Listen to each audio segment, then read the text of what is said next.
लो बच्चों, let's read the question. तो इस क्वेश्चन में हमें बोला गया है कि low calcium in body fluid may be the cause of which disorder, जहाँ पे हमें ऑप्शंस दिए गए A anaemia, B angina pectoris, C gout, D tetany. So इस क्वेश्चन की अगर हम की कॉन्सेप्ट के बारे में बात करते हैं, then that will be disorder due to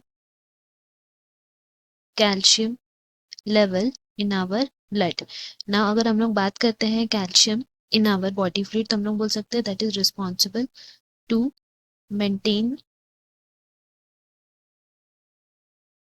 bone mass and many other metabolisms in our body, but basically bone mass से related होता है। अगर इनका कैल्शियम लेवल बॉडी फ्लूइड में कम होता है तो वो क्या कॉज करता है, that is known as hypocalcemia. उसको हम लोग हाइपोकैल्सीमिया बोलते हैं।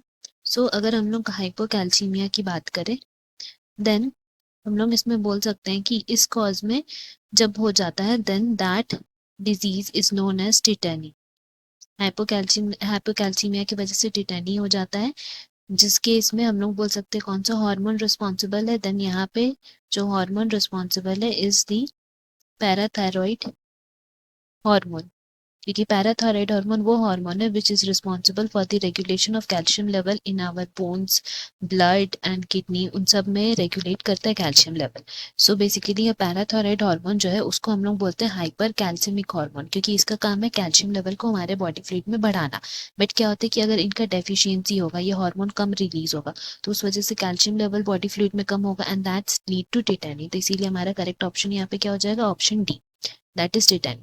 नाउ अगर हम ऑप्शन ए की बात करें तो that is related to low haemoglobin level in our blood, anaemia, angina pectoris is related to heart issues, and gout जो है हमारा वो है ड्यू टू इन्फ्लेमेशन विच हो जाता है because of the accumulation of uric acid crystals.